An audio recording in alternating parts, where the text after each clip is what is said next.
The weightage in GATE would be around 7 to 8 marks.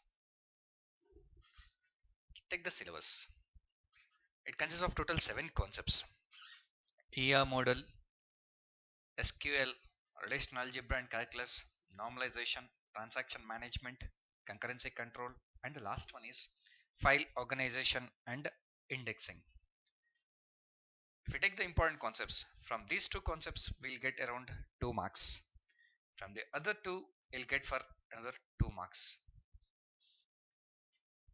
And normalization alone they'll get for 2 marks. This is how the weightage.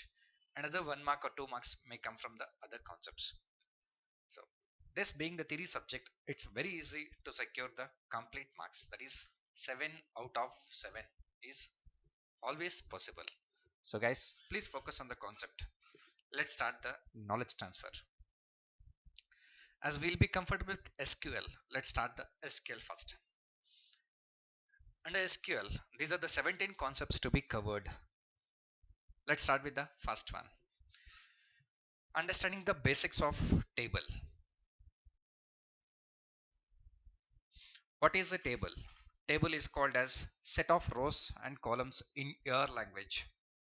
From my perspective, table consists of definition and data. Definition consists of set of columns and data consists of values for those columns. Then what column consists of? Column consists of total 5 attributes. The column name, the column data type, size of the data type, default value, and the constraints. These are the only 5 attributes that are possible to any column. Column name, it can be name of the column like e number or e name likewise. And data type can be number, data, varchar, boolean, etc. Size of data type, it can be 20, 30. And default value, we give default value only to avoid null values.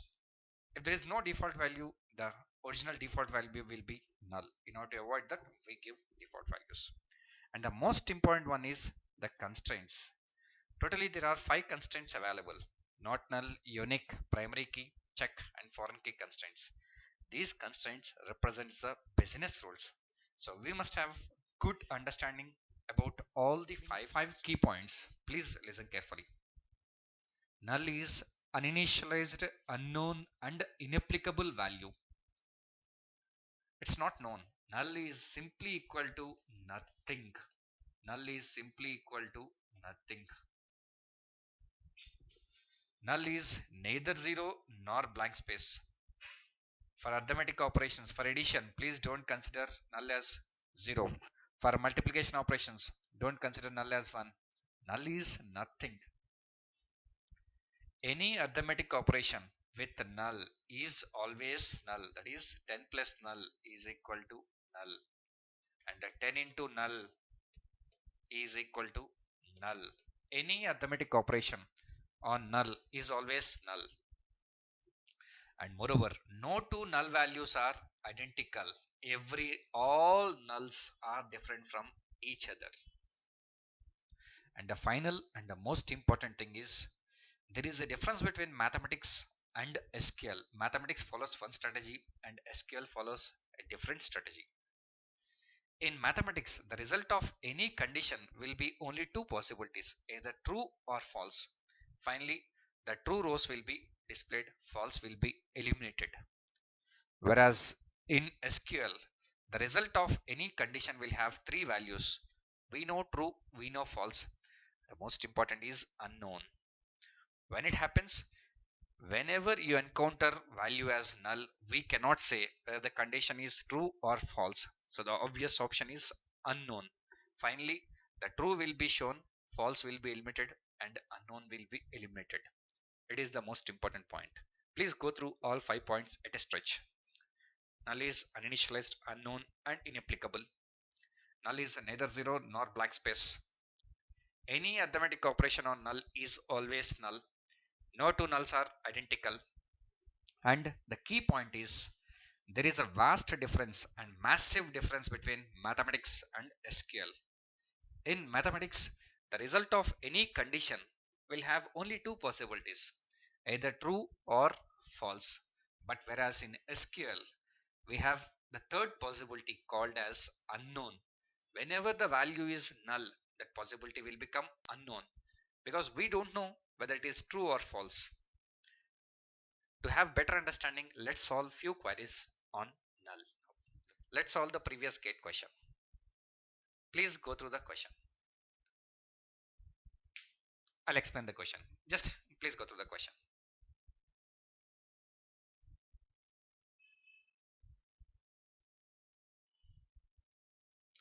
There's a table called employee and which consists of EMP, number, name and age. Age consists of 3 columns. Data is not there. Now I'll populate the data. They'll be executing this condition.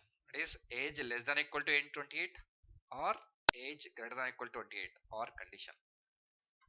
1A, it is 10, 2B 40 and 3C null because age is a normal column. The condition hasn't been applied. Nobody said it's a not null column. When you apply this, this becomes true with this condition. This becomes true with this condition. This becomes unknown. So what will be displayed? Only these 2 rows will be displayed. So what is the option? It is equal to option A. Tuples of employee with non-null age. This is how the questions on null will be framed. Whenever you found null, please be cautious. You have to take extra caution on giving the result. Fine. Clear, guys? Next, we go for single row functions. Let's start with the execution. The most important thing is the order of execution because there will be 2 types of questions. In the second mode of question, they'll give you query and ask you to identify the question for that query. For that, you have to be clear with order of execution. Look at this. Look at the query. Try to understand the query. What I am selecting? I am selecting gender minimum of gain rank. That is, initially I am grouping on gender, calculating the minimum rank. While calculating, I am eliminating the students who didn't appear for gate. So those students are eliminated. Then the minimum rank is calculated gender wise. That is, there are 2 genders, male and female. And then, so 2 groups will come. And then I am eliminating the groups by using the having class. Which one will execute first? Let's focus on the order of execution. It executes in the following order. First, the where condition will be executed. Where condition will execute first to eliminate the unwanted rows. To eliminate the unwanted rows. Next one, group by class will be applied. That is, the total rows divided into 2 groups, males on this side and females on this side. As gender is having only 2 distinct columns, gender is having 2 distinct columns, 2 distinct values, male and female. So they will be grouped. Now the group function will be applied on each group, which gives 2 results, or we can say it as 2 groups. If I want to filter any group, then I'll use having class. Now having class will execute to filter the groups. Male will be selected and female will be eliminated. Likewise, then the last one is order by class will be used to display the result in the requested order. This is how the order of execution works. Initially, where class works to filter the unwanted rows, then group by, then group function, having and order by. Let's take few examples to have better clarification of this concept.